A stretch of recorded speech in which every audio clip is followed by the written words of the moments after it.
Alrighty, what is up? Welcome to another reaction video. Today, I think it's going to be a little bit more serious than usually, and I'm actually quite excited to talk about it. I peeked into this video, I heard it was quite a big deal, and on another reaction channel, Happy Reacts, shout out to them, I saw they reacted to Cancel Korea movement in the Philippines, and here's a Korean girl and she gives her perspective. I peeked into it for a minute, it sounded very interesting, so I thought I would also film a reaction video, share my thoughts. Maybe I'll get myself into a little bit of trouble because generally I position myself more neutrally, but we're going to talk about it.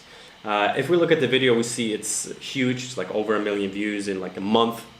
And the like and dislike ratio is disabled. So that means you probably caught a good bunch of fire for that.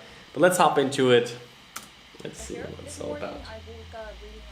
Comments, messages, and emails from you guys requesting me to share my thoughts about this issue that arises from the Filipino TikToker Bella Porch, which sparked a lot of debate online, and that also led to the formation of hashtag Cancel Korea in the Philippines, asking for apology from Koreans and also, I guess, to raise awareness towards racial discrimination against the Filipinos. When I first heard about this keyword, Cancel Korea, I was like, what? Cancel Korea? Okay, so my first impression, I already watched that far, is, I mean, generally, I'm personally not a big fan, or even to say that I think the cancel culture is a very problematic situation and a movement that I personally cannot stand behind. We're going to talk about in a second why that is. But when she said like, hey, it was more, let's say, of a movement to just get some awareness, to get an apology maybe, just to point out the situation that a considerate amount of people were just not okay with, I think it's fine, but let's keep watching. It was such an extreme keyword, Cancel Korea. Thank you so much to those people who enlightened me about this issue as well. To give you a summary of this issue, it started from the Filipina TikTok star Bella Porch, and the netizens noticed that on her arm there was a tattoo that resembled of the flag Rising Sun. I hope you guys all know what the Rising Sun flag is all about, and it is especially traumatizing for Koreans because that flag was used during the forceful Japanese occupation here in Korea, which lasted for about 35 years. So that flag is associated with Japanese imperialism, and due to the Imperial Japan's mistreatment during that time of occupation, the flag can be very offensive for many Koreans. That is why we are especially sensitive about. Okay, the first question that I'm asking myself, this flag on her arm, was it resembling it or was it the actual flag? Because in my eyes, intention is always the most important thing. Intention matters, not the action. Like, of course the action matters as well, but it's like, what was the intention behind this tattoo, and was the person aware of any resemblance? So I took a look into her tattoo if it was really similar to that Rising Sun flag, and I noticed that it really reminded me of that flag. No wonder why many Koreans were reacting quite negatively about this. I do understand where they're coming from. So Bella has made a public apology regarding her tattoo. She has said that at that time I didn't know the history, but when I found out,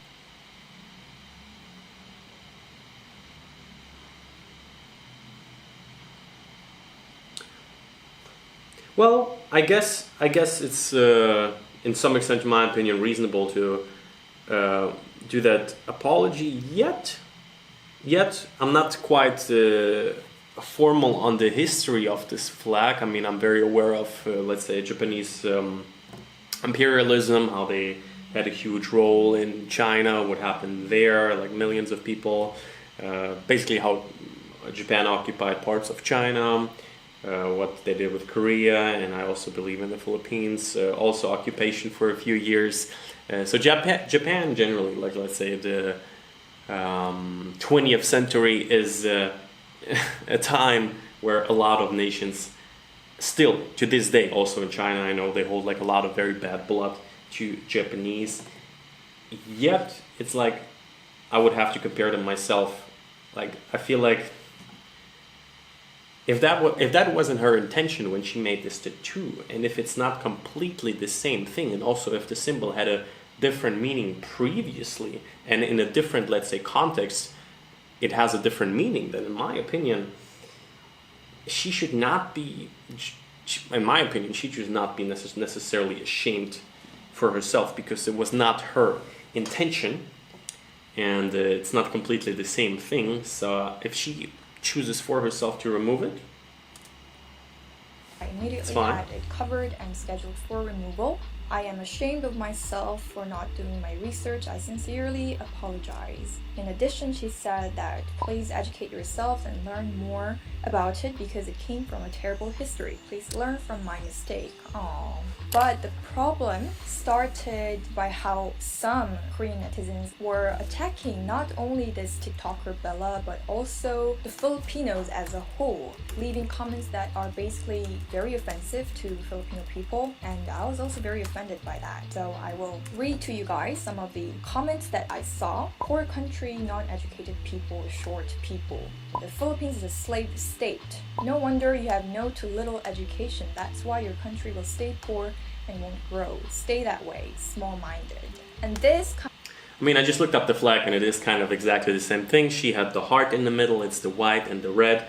There is definitely quite a similarity, and I guess you could argue it's something like with, let's say, the Third Reich's, Hitler's swastika. So I guess you cannot really put a swastika on your body and then argue, well, before Hitler used it for his use, it was... You can't argue that if you would want it to, but still globally it's such a, let's say, distinct symbol. Oh, my phone's just ringing.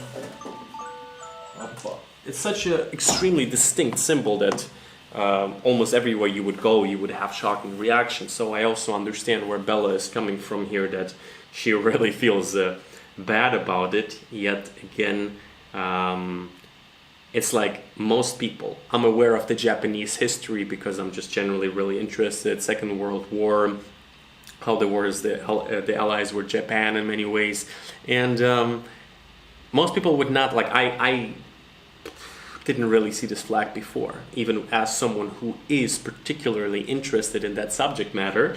And so with that, like all these comments, it's just internet trolls, it's just the usual. People are very caught up in their own bubble, in their own history, and their traumatizing past, which I don't want to dismiss, but I want to point out the fact that every nation, like my background, I personally try to not identify with it too much. Like, for example, let's say I have Ukrainian roots by blood, and there were times, like, let's say, just very, very recently, just like 40, 50 years ago, under, let's say, Soviet occupation, not occupation is the wrong word, but within the Soviet Union, when Stalin had a problem with the Ukrainian region, he basically starved millions of people to death intentionally, and that is something that is in many ways never was addressed. I mean, I'm just pointing out the fact that this is a dark part of history which is extremely recent but was completely put under the rug, and I personally do not choose to make it a personal issue about my life. I want the best future for, let's say, for everyone, definitely, and I think there is some virtue in acknowledging the past in order to build a better future, and to not let history repeat itself.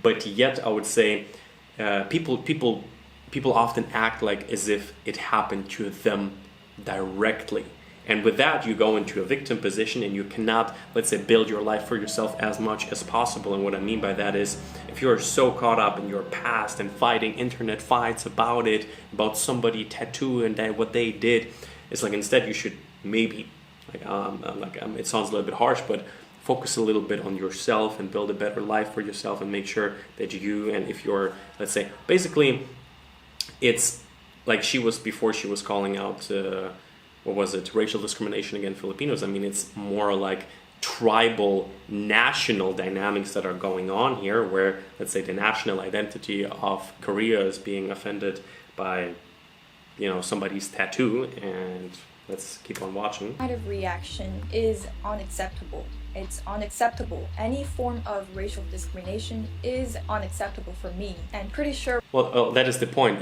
It's national. Like I don't. Maybe somebody can educate me, but after having actually quite deep thoughts about that, for me personally, what I see is it's tribal. Like we, as a national identity, that And if you identify with it that much, you very often tend to become extremely defensive and also attack people because they attacked in some way your national identity, in this case as Korean, so they go all over Filipinos in that case. So I would say it's the negative side of too much national pride in some way. With many of you guys as well. So about this, and to those people who got offended by these comments of some Korean netizens, I would like to apologize from the bottom of my heart. I'm very sorry for you guys. I feel very uncomfortable because I also grew up in the Philippines for around the same amount of time that I was in Korea, and so I do feel very sorry for you guys. I would like to apologize on behalf of those rude Korean netizens. So this issue provoked a lot of Filipinos that movement of hashtag cancel Korea started on Twitter, and that hashtag movement only started today, but it has garnered over 200 tweets already.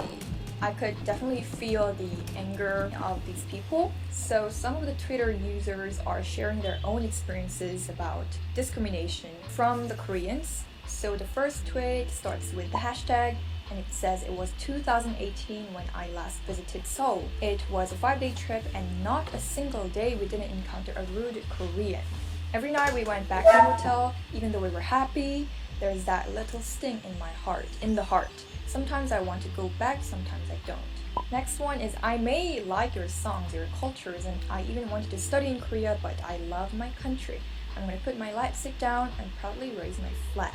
This is the time when I felt like, okay, I kind of can see where this is going, and I literally stopped myself in the third post I saw, which is some Koreans saying that Filipino are ugly. But look at these queens. Do they look ugly? I don't think so. And they put some pictures of the Filipino celebrities. So this is the time when it gets a bit confusing, because the whole point of this movement is to raise awareness about racial discrimination, that Koreans or any people shouldn't be racist, right? But this post, some Koreans saying that Filipino are ugly, well, I would say it's a rather emotional response. I don't think reacting to this situation emotionally is effective or is the best thing. It's just an extreme way of expressing and trying to deliver a message. Next one, you could also see, can somebody tell me, is there a Korean who has crowned as Miss Universe, Miss World, or Miss International? This is off topic. It's not related to the core of the problem. I mean, the idea of a hashtag movement, okay, that's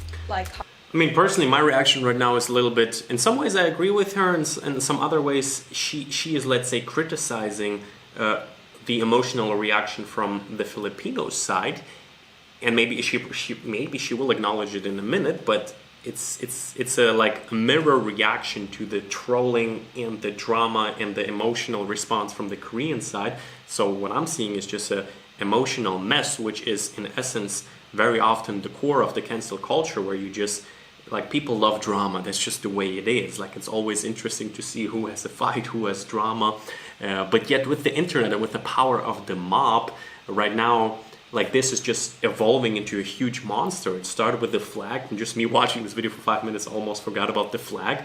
Then it came, let's say, to Korean trolls, and then the Filipino side got very offended, and it went into, let's say, a competition almost, and ad hominem, a character attack on, let's say, the Korean identity, and also a defense of your own.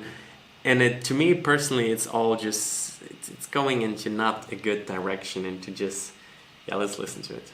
How many things work nowadays. But when it becomes like this, emotional and just attacking and not really straight on point, and it can really just buy more anger. Many people are also mentioning about the war, the Korean War, where many Filipinos came to Korea to fight for our side, and that is such an honor. I also got comments from some of the families of those war veterans, and yeah, that is the reason why I'm also trying to really see the positive connections between Korea and the Philippines instead of, focusing on the negative. It is very saddening how this is really an issue that we can never get rid of. Starting from the spark of the coronavirus, where a lot of people around the world were being racist to Chinese, followed by the BLM BLM movement, these kind of issue is really an issue, and it's very daunting to encounter this. But one thing that I would like you guys to know is that please do not judge the whole of Korea by these few netizens that you encountered online. I really do understand how it feels to be mocked or insulted because of your race or because of your nationality. That is why I do understand why these people who are joining this movement seem to be expressing their anger in a very emotional way. And seeing that kind of Twitter posts, honestly, is not that new for me, because a few years ago I also uploaded a video titled Racism in the Philippines, and in that video I shared about some of the discriminational experiences that I got when I was in the Philippines as a young student. And the whole point of that video was for me